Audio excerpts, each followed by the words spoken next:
Real estate या share market दोनों ही ऐसे रास्ते हैं जो आपकी जिंदगी बदल सकते हैं। एक तरफ है जमीन, मकान और प्लॉट जो दिखते हैं, छू सकते हैं और लोग कहते हैं ये मेरी प्रॉपर्टी है।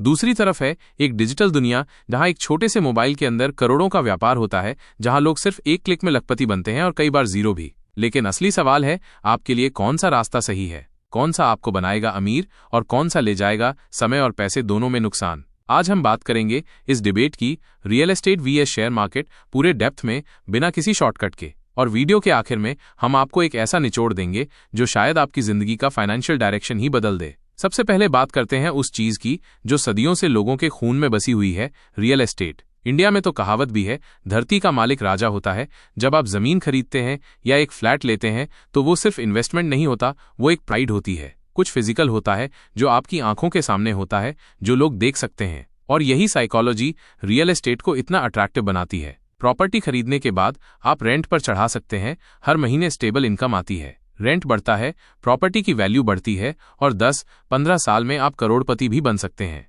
लेकिन पिक्चर में एक दूसरा चेहरा भी है, ये इन्वेस्टमेंट चीप नहीं होती। आपको लाखों रुपए अपफ्रंट देने होते हैं, लोन लेना पड़ता है, इंटरेस्ट देना होता है और साथ ही maintenance, property tax, society charges, ये सब एक परमानेंट खर्चा बन जाते हैं। अब सोचिए, एक व्यक्ति ने 50 लाख का फ्लैट लिया और हर महीने 25,000 रुपए की ईएमआई दे रहा है। 10 साल बाद उसकी प्रॉपर्टी की वैल्यू अगर 80 लाख रुपए भी हो गई तो प्रॉफिट सिर्फ 30 लाख रुपए का। लेकिन इस बीच उसने लगभग 30 लाख रुपए इंटरेस्ट भी चुका दिया, यानी रियल गेन तो बहुत कम रहा। अब आते हैं शेयर मार्केट की तरफ, जहां आपका 500 रुपए भी 5,000 रुपए बन सकता है अगर आपने सही स्टॉक पकड़ लिया। यहाँ एंट्री आसान है, बस एक डीमैट अकाउंट खोलिए और इन्वेस्टमेंट शुरू। न पेपर वर्क, न रजिस्ट्री, न बिल्डर के चक्कर। और सबसे बड़ी बात, लिक्विडिटी। आज खरीदा, कल बेचा, नो क्वेश्चंस आस्क्ड। और रिटर्न्स, हिस्टोरिकल डेटा देखिए। सेंसेक्स ने पिछले 20 सालों में एवरेज 12-15% का एनुअल रिटर्न दिया है। Infosys, HDFC bank, Asian paints जैसे स्टॉक्स ने 10 से 50 गुना तक का रिटर्न दिया है। और अगर आप एसआईपी यानी सिस्टमैटिक इन्वेस्टमेंट प्लान करते हैं तो हर महीने थोड़े पैसे लगाकर आप लॉन्ग टर्म में लाखों बना सकते हैं। लेकिन हर कहानी के दो पहलू होते हैं। शेयर मार्केट में भी रिस्क होता है। एक गलत डिसीजन, एक गलत स्टॉक और आपका पैसा जीरो हो सकता है। यहाँ आपको पेशेंस चाहिए, नॉलेज चाहिए और सबसे जरूरी इमोशंस कंट्रोल करने की ताकत चाहिए। और यही वो जगह है जहां बहुत सारे लोग हार मान लेते हैं। लोग पैनिक में आकर बेच देते हैं, गिरते मार्केट में डर जाते हैं और जब मार्केट ऊपर जाता है तो सोचते हैं काश उस वक्त खरीदा होता।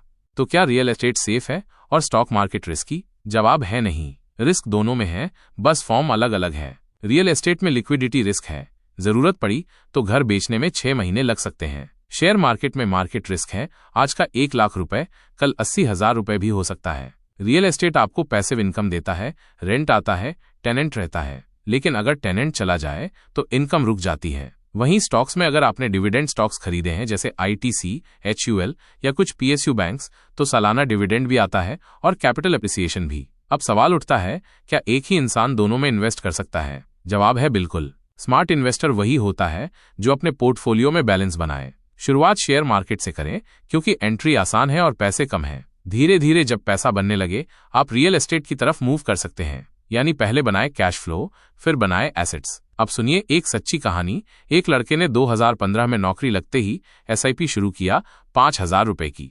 2025 में उसके पास करीब 12 लाख रुपए का फंड है। वहीं उसका दोस्त ईएमआई देकर फ्लैट खरीद रहा है, अभी तक लोन ही चुकता नहीं हुआ। प्रॉपर्टी प्राइस भी स्टैग्नेट है। अब कोई ये मत समझे कि रियल एस्टेट बेकार है, नहीं। अगर आप लॉन्ग टर्म सोचते हैं, अच्छे लोकेशन में खरीदते हैं और रेंटल डिमांड है तो रियल एस्टेट गोल्ड साबित हो सकता है। लेकिन सिर्फ इमोशनल डिसीजन लेकर किसी टियर 3 शहर में फ्लैट खरीद लेना ये वेल्थ बनाने का तरीका नहीं है। इन्वेस्ट करने से पहले सवाल पूछिए, क्या मैं इस प्रॉपर्टी को इजीली रेंट कर सकता हूँ? क्या इसका रीसेल वैल्यू बढ़ेगा? क्या स्टॉक मार्केट में इन्वेस्ट करने से मेरा गोल जल्दी पूरा होगा? क्या मैं हाई रिस्क ले सकता हूँ या नहीं?